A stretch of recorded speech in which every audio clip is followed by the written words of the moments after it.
Your mother passed away. Yes, ma'am. When? Mother's Day on 2020. Were you close to your mother? I was very close. Did you live together? I was taking care of her for 8 years while she was... So you were living with her? Yes, ma'am. How old was she when she passed away? 58. What did she pass away from? Her arteries had blockage. She had surgery twice, and they couldn't do the third surgery. Plus, she had 3 strokes. When you were taking care of your mother, was that a full-time responsibility? Full time. She had a colostomy bag, and plus she was in a walker before she had the strokes. Was it just you and your mother living together? Yes, ma'am. Was it in her home? It was in my home. In your home? Yes, ma'am. Was that an apartment It was a house. that you rented? Yes, ma'am. How did you and your mother support yourself? I'm an RF technician, so I worked when I could be away from home, but when she got real bad sick where she couldn't even walk, I couldn't even work, so I couldn't even go out of town. So I work on the road a lot. And she gets a disability check, which is about $1,800, which wasn't much at all for us to survive. Are you back at work now? Yes, ma'am. Who are you working for? Myself, I'm a contractor, Extreme Communications. When your mother passed away, Mr. Jennings, are you an only child? Yes, ma'am. She passed away in the hospital? Yes, ma'am.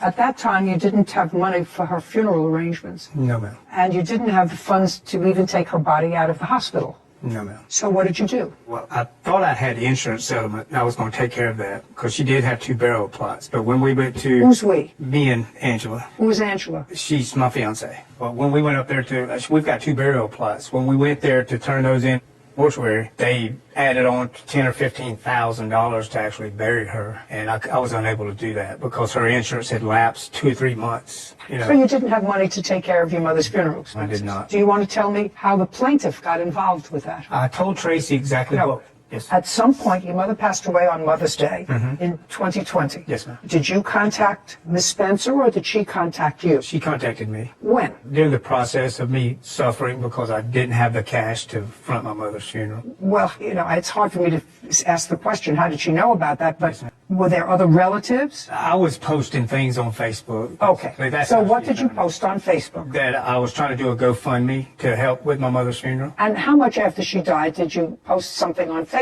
Nothing much, not at all. A day, 2 days? About 3 or 4 days after. Did you see that? Is that why you contacted him? That is not why I contacted him. Okay, so why don't you tell me why? It's not what you said in your papers, so I'm curious. Why did you contact him? As he said, his mother had been sick for quite some time, so her death wasn't completely unexpected. We had been following her progression on Facebook, and Chris is correct. He had been taking care of his mother. They were very close. But when the family saw on Facebook that she had passed, nothing got posted about funeral arrangements. And some of the members of my family who were not on Facebook contacted me and said... Don't tell me what they said to you. Sorry. So you were contacted by members of your family? Correct, that are not on Facebook, asking about care. Don't tell me what they asked. Sorry. As a result of those conversations, did you contact him? Eventually. I did not contact him immediately because I just didn't feel like it was the right time. I knew. When? Was it in June? So it was right after her passing.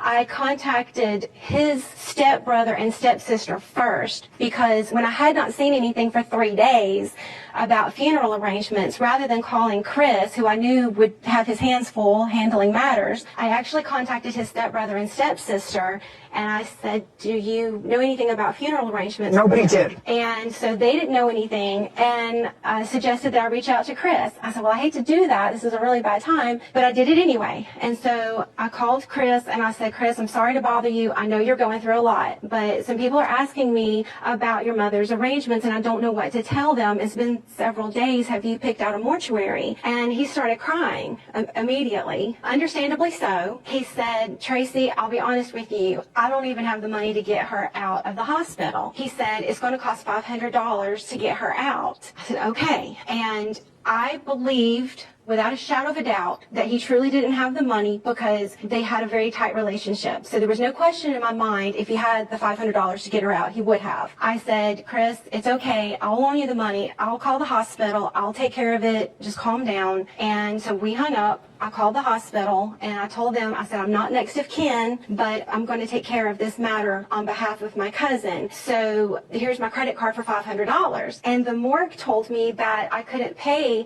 $500 that was only their portion of having her body released from the morgue, that they could only send her body to a funeral home. Oh, they have to send it someplace. If they're releasing it, they have to send it someplace. Correct. They said that she had been there for so long that she needed to go within the next day because they can only stay there for 5 days. And Got it. Sorry. Okay. So they said she needs to go now. And if you don't come get her or have a funeral home come get her, we're going to have to send her to Spartanburg County, and they're going to be in charge of her remains. And the next of kin is at risk of being arrested for abandonment. And so I freaked out. I called Chris back. I said, Chris, I said, it's not $500. I said, they're not going to let us get her. And do you know you're close to being arrested? And, you know, I felt really bad about that. Where do you live? Spartanburg, South Carolina. Just take a look and see if you can find out next of kin responsibility. I'm surprised that you were given that information from the hospital, but I may be the wrong. morgue. about that. Yes. So I called Chris and I said, the morgue is not going to let us get her body without a funeral home. Do you have a funeral home picked out? And I think at that time he said he didn't. And so he made some phone calls, Chris did, and then he called me back and he said, I found a mortuary. And so the mortuary that he selected was the one that ended up taking care of her remains. And so instead of me loaning him $500 to get her released from the hospital, I ended up getting stuck with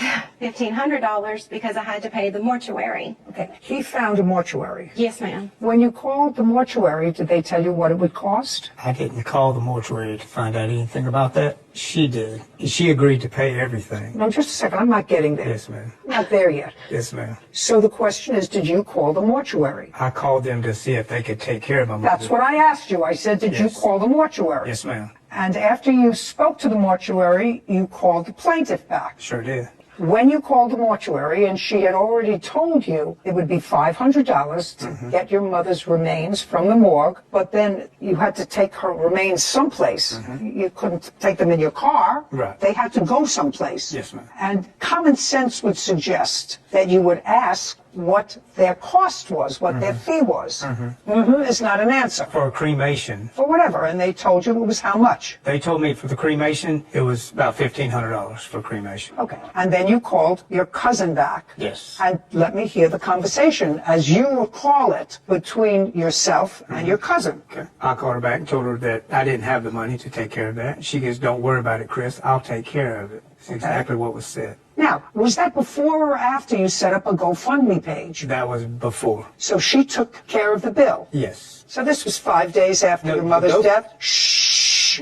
You said it was after. So it was 5 or 6 days before your mother's body was taken to the funeral home for the purposes of cremation. How many days after that did you start a GoFundMe page? A couple days. 2 days. And what was the language in the GoFundMe page? To help take care of my mother's Well, and well, expenses. shh, Mr. Jennings, if what you just said to me previously was, read back to me, Whitney, what Mr. Jennings said about the conversation that he had with her.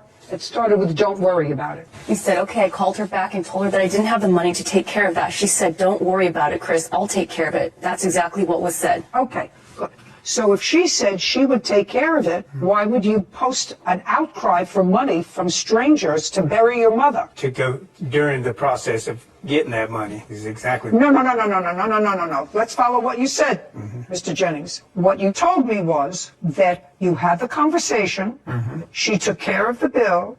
2 or 3 days later, you started a GoFundMe page for your mother's funeral expenses. Is that not what he said? Yes. If it was a gift to you, I'm not understanding why you would start a GoFundMe page. It's because it wasn't taken care of within 2 or 3 days. What do you mean it wasn't take care She of? didn't pay the bill within 2 or 3 days is the thing. That's the reason I did that. Well, they wouldn't release Or backup. they wouldn't release the body unless they got paid with a credit card. I understand that, but I was Now, trying to just have a second. backup. Yeah, well, a backup for what? Just in case you didn't hey, call through. Mr. Jennings, now you're getting cute with me.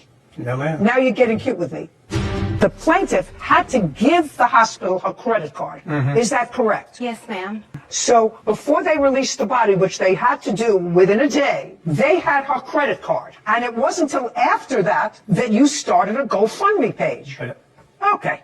And Don't raise your hand. And how much money did you receive from this GoFundMe page? Like $200 Okay. And you received $200 within what period of time? within probably 3 weeks. How much of that $200 did you give to Miss Spencer? 0. And your total cost was $1,500. Is that correct? Judgment for the plaintiff in the amount of $1,500. I think the moment he mentioned that he started a GoFundMe, it was over for his claim, because doing that in and of itself then brings up motivation.